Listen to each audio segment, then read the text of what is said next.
young people for purpose of violence. And we are very, very much concerned of recent activities during protests where shops have been banned, businesses banned, government vehicles targeted, police stations. That culture must come to an end. We want people to exercise their political rights peacefully and respecting the rights of their colleagues and everybody else in this area. So I think those are some of the key issues we like to mention. Otherwise, generally, Nyeri is very peaceful, a place of many investments, except for these few organized criminals. The rest of the place is very peaceful. People are going about their business. Government projects are going on well. Housing, markets, most of the roads now, contractors are back to site, and these projects are ongoing. And we want to see our people succeed. There is, oh yeah, I almost forgot this. There is, because of government interventions, there is a lot of revival in the agriculture sector. So prices of agricultural products are going up, whether it's milk, coffee, and so forth. And as a result, there are theft of farm produce, including avocados, that are doing well in this region. And there is a good working relationship between the security team and the farmers and the cooperatives. We want to ensure that their coffee is escorted to the mills, out of the mills to the stores. We are working with the cooperatives to encourage them to put CCTV cameras. We are also putting under surveillance the security, the watchmen that are taking care of these cooperatives to make sure that they are vetted and we monitor them, because some of them are colluding with the thieves to steal coffee. The theft of coffee was a little bit high a few months ago. Last month it was slightly high, 2,000 kilograms of coffee was stolen. But this month a good job was done, in July actually. In June it was high, in July it came down to only 60 kilograms. And there have been a number of recoveries that have been done for both coffee and avocados. Stealing of these farm products, whether, of course it's a very negative thing, but the positive story is that there is hope in this area that farming is again bringing pesa mfukoni to many residents in this area, and therefore we must protect, including livestock also. Stealing livestock, one cow, two cows here. There have been some criminals who have been invading people's homes, stealing one animal here and there. And you know these animals, somebody may have taken loan from cooperative to buy a good cow and so forth, and then stolen and slaughtered. The same problem we encountered in Nyandarua yesterday. And the security team is on high alert. I'm going to have that conversation with the chiefs to see how best we are going to ensure that there is an intervention in every location, sub-location, to protect farmers who are losing their livestock or their farm produce. I will take 3 questions and then we will call it a day. Yes, I'll start with you. Yeah. Yes, my name is Clement from KTN. We have seen heavy deployment of security officers at JKA ahead of rigathigachagua arrival in the country. Yeah. Perhaps, is it part of the security plans you talked about yesterday? Yeah. I'll answer you last. So let me start with the things that concern Nyeri. Anybody who has something that concerns this region. So all of you are just asking that one question. Mine is a national matter, okay. From last year. Okay, you introduce yourself. Yes. Kamau Mwangi, citizenTV Nyeri. Correct. And my question goes to both yourself and the IG. Yeah. Last year, there was this man or gentleman who was arrested for perpetuating crimes against women in the Kware murders. Yes. From last year. Yes. Where are we with that? Where is Collins Tumaisi? Yeah. He's not been found to date, and is Kware still an active crime scene? Which Tumaisi? Was another name. He had 2 accomplices. Yeah, okay. Yes. You're saying the accomplices. Thank you for asking that question, because I forgot earlier. The other problem we have in Nyeri is gender-based violence. Gender-based violence and cases of defilement. They are also very high. And it's a matter of great concern because it's perpetuated by family members, close relatives.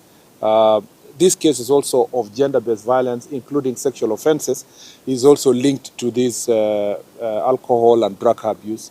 And then again, we are encouraging the society not to keep quiet in terms of dealing with this issue. They must speak out. Gender-based violence is a matter of great concern. You will hear us in the venue when we are discussing today.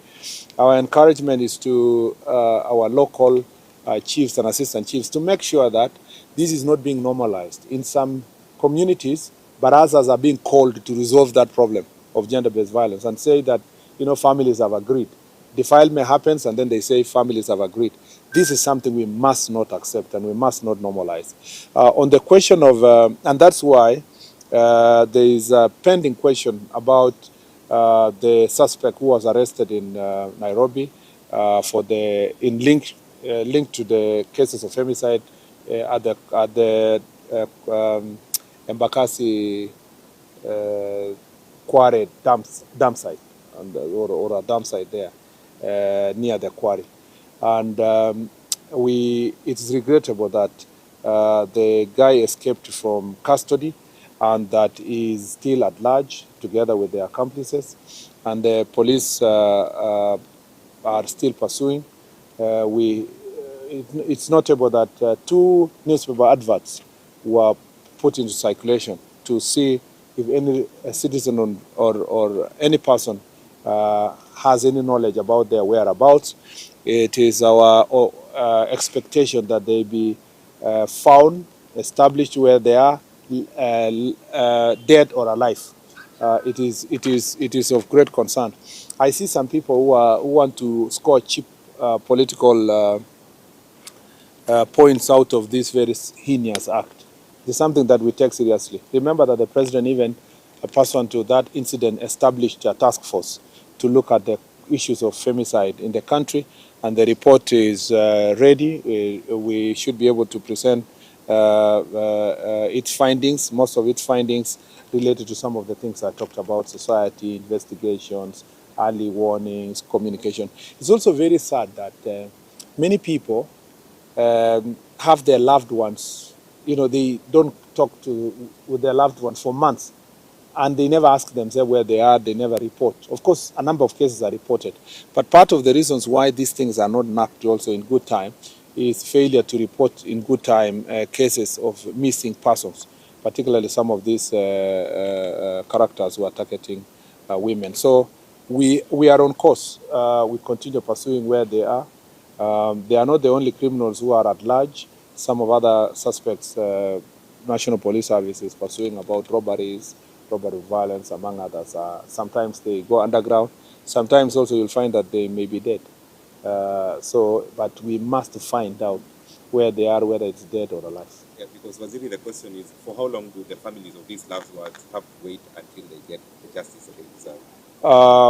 We cannot put timeline on something that we have absolutely no control as to where they are. If it was an issue where the National Police Service knew that somebody is sitting there and they are saying investigation is not going, it would have been an issue. But somebody who is running and we are pursuing, by all means, we must take the shortest time possible based on the circumstances and based on the circumstances of every case to make sure that they are apprehended. And we really need public support. We want to ask Kenyans, if it's even possible for us to put another advert, we can do so, and ask as many Kenyans as possible to help us with information on its whereabouts, so that we can, and their accomplices. And even if they, for whatever reason, they are still not alive, somebody should tell us about the same. Maybe we hear from the IG in terms of whether the place is still a crime scene. If that's okay, was it? The answer is the same. Yeah, the answer does. Actually, it's the one who gave me the answer to read in Parliament. So the answer is the same. I don't get my answers from any other source. Any other question? I'll conclude with your question. So I will not forget. I'm not forgetting. One last question. My name is Nancy from the Daily Nation newspaper. It's been a year since the Hillside and the Russia accident that saw 21 beings perished. We have not heard anything from the government. No report, nothing. What is going on? I would be lying to tell you. I'd be lying to tell you that I am aware of the where the report is at the moment. It would be something I would try to find out. The investigations was instituted and it was coordinated by the Ministry of Education.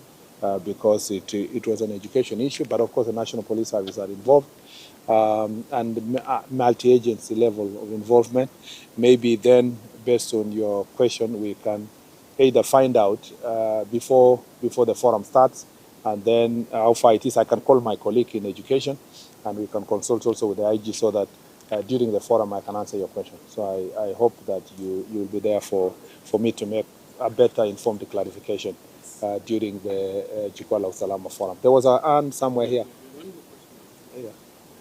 In the issue of the fight against this, actually, the issue of the liquor crisis in Kenya is actually within the country. Yes. You perhaps coming up with a regulation or rather working out within the counties, the county assemblies, make sure that You tighten that issue. A lot of what is happening with alcohol now is about enforcement.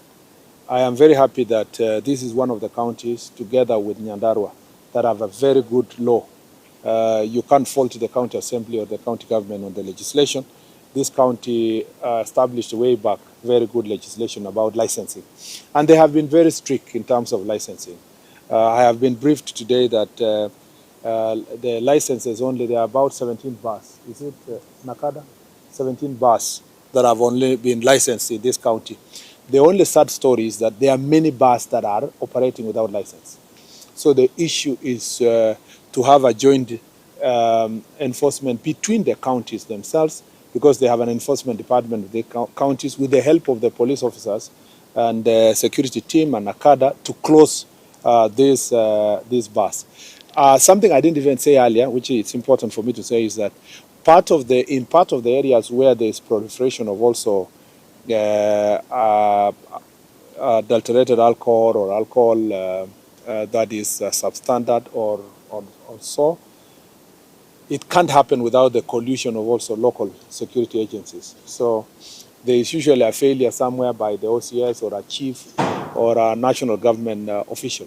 So we have what we have done, and what the IG has done, is to reorganize to every other time to reorganize the police officers pursuant to the intelligence information that comes out from the citizens on those who are colluding with these unscrupulous business people to allow these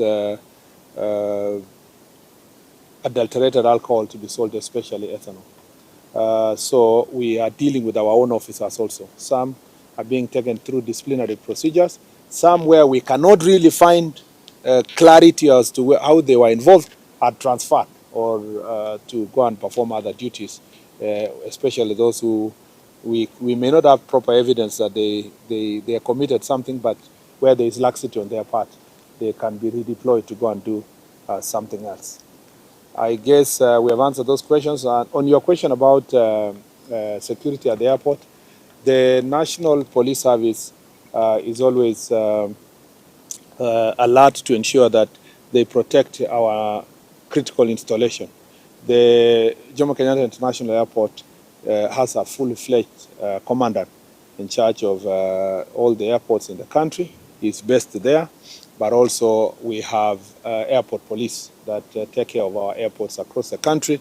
It's important for every citizen when they travel or they come back to observe the law, to observe the rules that apply in the use of our airport, and not just airport, the roads, everywhere. Everybody needs to be observant in terms of the law. You are the one who has informed me that there is a heavy deployment. I was not also aware. But generally, police, even the IG doesn't have to know about a deployment in a particular place. The National Police Service is decentralized, and everybody will do their job unless they are seeking for specific requests from the IG that there is need for enforcement. The IG will be informed. But the IG generally, everybody everywhere, a police officer everywhere doesn't have to call the IG before they do law enforcement. They can do their job and report to the IG through the required channels. So I must assure Kenyans that National Police Service is always on alert to make sure that any person or any incident that is going to lead to breach of peace is addressed according to the law, so that Kenyans can continue pursuing their political or social or economic objectives in a peaceful environment. I'm very happy to be here. You know, this is my second home, so I'm around. Thank you very much. Asante.